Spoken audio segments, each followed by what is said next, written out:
విశ్వమాతా జగద్ధాత్రీ విశాలాక్షి విరాగిణి ప్రాగల్భా పరమోదారా పరమోదా మనోన్మయీ. విశ్వమాత విశ్వమునకు తల్లి. సౌరకుటుంబం వ్యక్తం కావడానికి కావలసిన గర్భము లేదా చోటు ఆకాశంలో ఉంటుంది. అలా ఆకాశ గర్భంలోంచి సౌరకుటుంబం పుట్టినట్లే ఈ విశ్వం అమ్మవారి గర్భంలోంచి పుడుతుంది. అటువంటి విశ్వాన్ని గర్భంలో ధరించేది కాబట్టి అమ్మవారు విశ్వమాత. జగద్ధాత్రి జగత్తును రక్షించినది, జగత్తును ధరించి భరించునది అనగా పోషించునది. దాత అనే పుల్లింగ శబ్దానికి దాత్రి అనేది స్త్రీలింగ రూపం. మనకు భూమి ఏం చేస్తుందో జగత్తుకు అమ్మవారు అదే చేస్తుంది. తల్లి పిల్లలకి పాలిచ్చి పెంచి పోషిస్తుంది. అలాగే ఈ జగత్తునంతను అమ్మవారు సాకుతుంది. భూమిర్ధేనుర్ధారిణి లోకధారిణి అని దుర్గా సూక్తంలో ఇదే విషయం చెప్పబడుతుంది.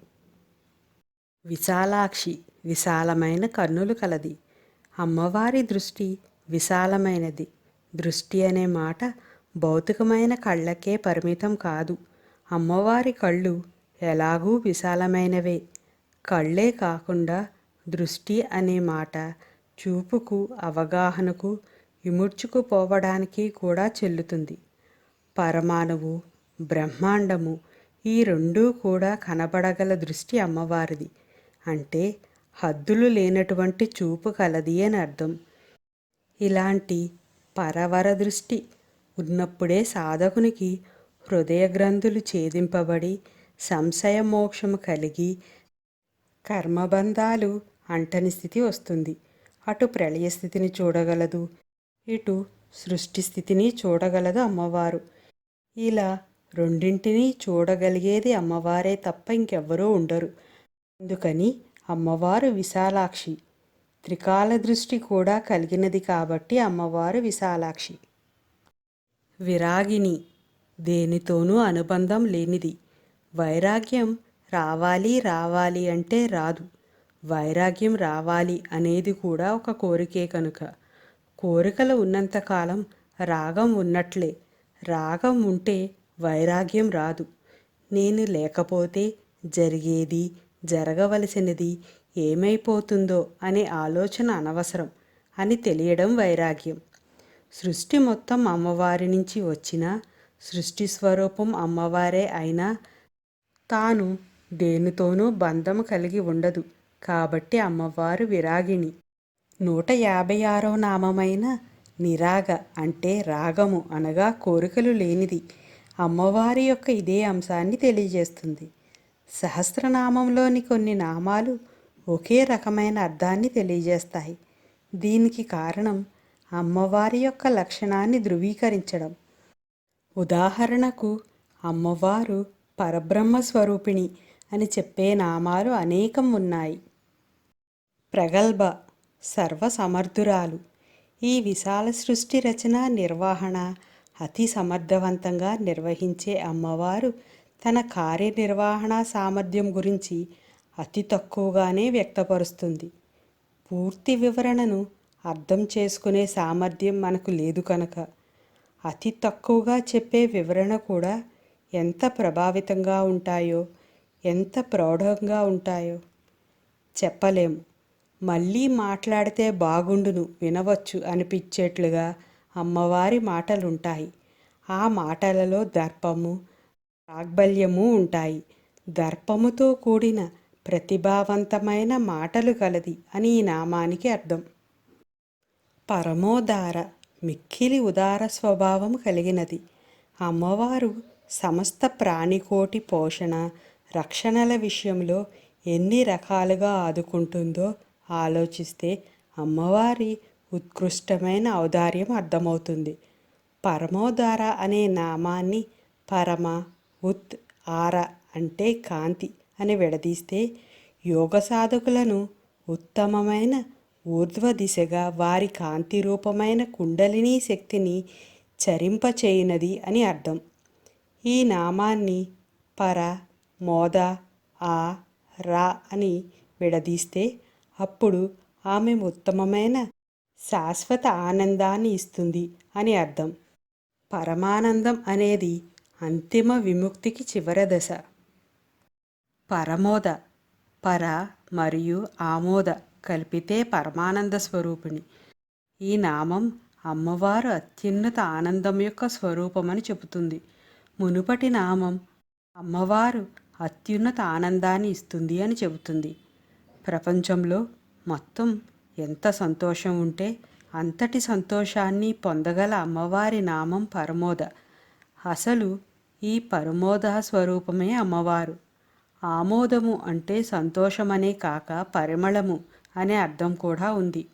ప్రపంచంలో ఉండే పరిమళం అంతా అమ్మవారి సాన్నిధ్యంలో వ్యక్తమై ఉంటుందని ఈ పరమోద నామం సూచిస్తుంది. ప్రతి జీవిలోనూ పుష్పంలోని తేనెపొట్టుల బ్రతుకుపై ఆశను, తీపిని కలుగజేసే ఆనందరూపిణి అని ఈ నామానికి అర్థం చెప్పవచ్చును. మనోన్మయి, ఎటువంటి ద్వైతభావము లేకుండా శూన్యమైన మనస్సు పరమాత్మ యొక్క నివాస స్థానము. మనస్సు అనేది సంకల్ప వికల్ప సంఘాతము, అదే మాయ. ఆ మాయ కనుక పటాపంచలైతే పరమాత్మ దర్శనం అవుతుంది. ప్రతి జీవిలోనూ జ్ఞానేంద్రియాలు, కర్మేంద్రియాలు ఉంటాయి. వీటినన్నింటినీ సక్రమంగా నడిపించేది మనస్సు. మన మనస్సు ఏ ఆకారంలో, ఏ రూపంలో అమ్మవారిని దర్శించాలి అని కోరుకుంటుందో అమ్మవారు ఆ రూపంలో దర్శనం ఇస్తుంది. కాబట్టి అమ్మవారు మనోన్మయి. విశ్వమాతా జగద్ధాత్రి విశాలాక్షి విరాగిణి ప్రాగల్భా పరమోదారా పరమోదా మనోన్మయీ వ్యోమకేశీ విమానస్థా వజ్రిణీ వామకేశ్వరీ పంచయజ్ఞ ప్రియా పంచప్రేత మంచాధిశాయిని. వ్యోమకేశి, అంతరిక్షమే కేశముగా కలది. వ్యోమ అంటే ఆకాశము, కేశి అంటే కేశములు. ఆకాశమును కేశముగా ఉన్నది. ఒక సందర్భంలో అమ్మవారి కేశాలు ఆకాశం వైపు ఎగిసినట్లుగా ఉంటాయి. మహాప్రళయకాలంలో మహాకాళీ అవతారంగా ఉన్నప్పుడు ఆ కేశాలు అలాగే ఆకాశం వైపు ఎగిసి ఉంటాయి. ఈ కాళీ అవతారం చీకటికి సంబంధించినది. మళ్ళీ పునఃసృష్టి జరగాలంటే చీకటిలోంచి కిరణాలు రావాలి. చీకటి నుంచి వచ్చే కిరణాలు నల్లగానే ఉంటాయి. అయితే మనం చూడలేనంత మాత్రాన ఇలాంటి కిరణాలు ఉండవనుకోకూడదు. ఇలా చీకటిలోంచి వచ్చే కిరణాలే కాళీ అమ్మవారి కేశాలుగా ఊహించుకోవాలి. అప్పుడు వ్యోమకేశి అన్న అమ్మవారి యొక్క నామం అవగతమవుతుంది. వ్యోమకేశునికి శక్తి అవ్వడం వల్ల అమ్మవారు వ్యోమకేశి. విమానస్థ, విమానము అనగా సహస్రారమునందు ఉండునది. సుమేరు మధ్య శృంగస్థ అన్న నామంలో చెప్పబడినట్లుగా మేరుపర్వత ఉత్తర శిఖరము వద్ద, పాలపుంత ఉత్తర కొన వద్ద, శ్రీచక్రంలో బిందువు వద్ద, మనలోని సహస్రార కమలములోనూ ఉండునది అని ఈ నామానికి అర్థాలు వస్తాయి. వి, మాన, స్థ అని విడదీస్తే అమ్మవారు తన భక్తులను రక్షించడంలో నిమగ్నమై ఉన్నది అని అర్థం. భక్తులు అంటే మొత్తం సృష్టి అని అర్థం. అమ్మకు అన్ని జీవులు భక్తులే. వజ్రిణి, వజ్రి అంటే వజ్రము కలవాడు.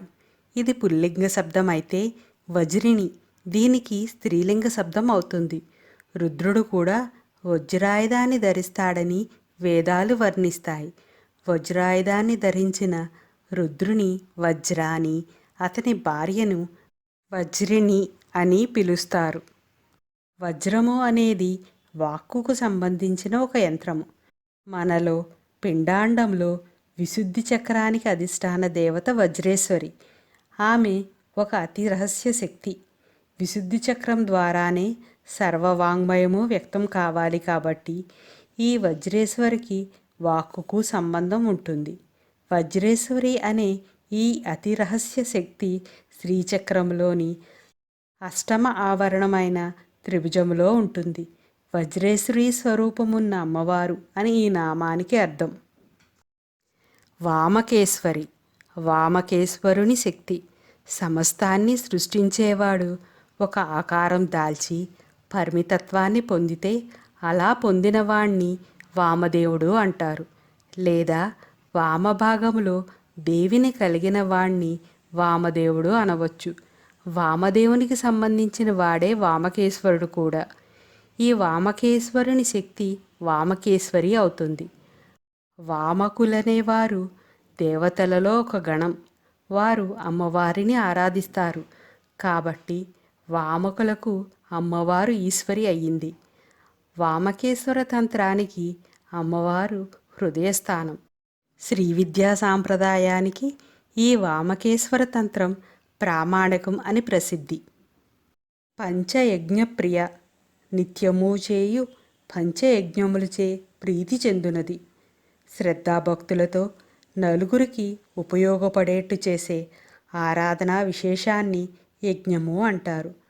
ప్రతి గృహస్థు 5 రకాలైన యజ్ఞాలు ప్రతిరోజు నిర్వహించాలని చెబుతారు.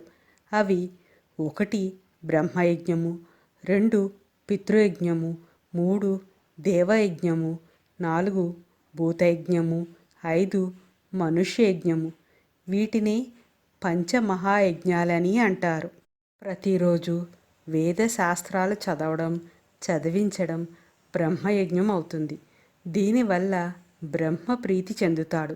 తత్ఫలితంగా విద్యాభివృద్ధి, శాస్త్రాభివృద్ధి జరిగి అవగాహన పెరుగుతుంది. పితృదేవతలకు తర్పణ విధులు నిర్వహించడం పితృయజ్ఞం. దీనివల్ల పితృదేవతలు తృప్తి చెందుతారు. తత్ఫలితంగా ఉత్తమ సంతానం, వంశాభివృద్ధి ఉంటుంది. హోమాలు చేయడం దేవయజ్ఞం. దీనివల్ల దేవతలు పరితృప్తి చెందుతారు. తత్ఫలితంగా సకాల వర్షాలు, శీతోష్ణాలు కలిగి పాడి పంటలు, సస్యవృద్ధి ఉంటుంది. గృహ వాతావరణంలోనూ దేవాలయ ప్రాంగణంలోనూ ఉండే జీవరాశులకు ఆహారం పెట్టడం ఇది భూతయజ్ఞం. వీటి వల్ల మన చుట్టూ ఉండే జీవరాశులు పరితృప్తి చెందుతాయి. తత్ఫలితంగా భూతదయ పెంపొందింపబడడం, పంటలు నష్టం కాకుండా ఉండడం జరుగుతుంది. అతిథి పూజ చేయడం మనుష్యయజ్ఞం అవుతుంది. దీనివల్ల సాక్షాత్తు విష్ణుమూర్తి సంతోషించి ప్రసన్నుడవుతాడు. తత్ఫలితంగా సర్వ ప్రదేశాల్లోనూ సర్వుల చేత ఆదరింపబడడం జరుగుతుంది. పంచమహాయజ్ఞాల ఆచరణయందు ప్రీతి కలది అని ఈ నామానికి అర్థం. పంచప్రేత మంచాది సాయిని. పంచప్రేతములచే ఏర్పడిన మంచంపై కూర్చుని ఉండునది. సుషుమ్నా మార్గంలో ఉండే బ్రహ్మగ్రంథి, విష్ణుగ్రంథి, రుద్రగ్రంథి, ఈశ్వర స్థానము. ఈ 4 స్థానాలు మంచానికి 4 కాళ్ళు అయితే ఆ మంచానికి సదాశివుడు కూర్చుని పలకగా ఉంటాడు. అటువంటి మంచంపై అధిష్ఠించి ఉంటాడు మహాకామేశ్వరుడు. ఆయన వామభాగమున అమ్మవారు ఉంటుంది. అదే పంచప్రేత మంచాది సాయిని. ఈ విధంగా శ్రీవిద్యలో సంకేతిస్తారు. వ్యోమకేశీ విమానస్థా వజ్రిణీ వామకేశ్వరీ పంచయజ్ఞప్రియా పంచప్రేత మంచాధిశాయిని.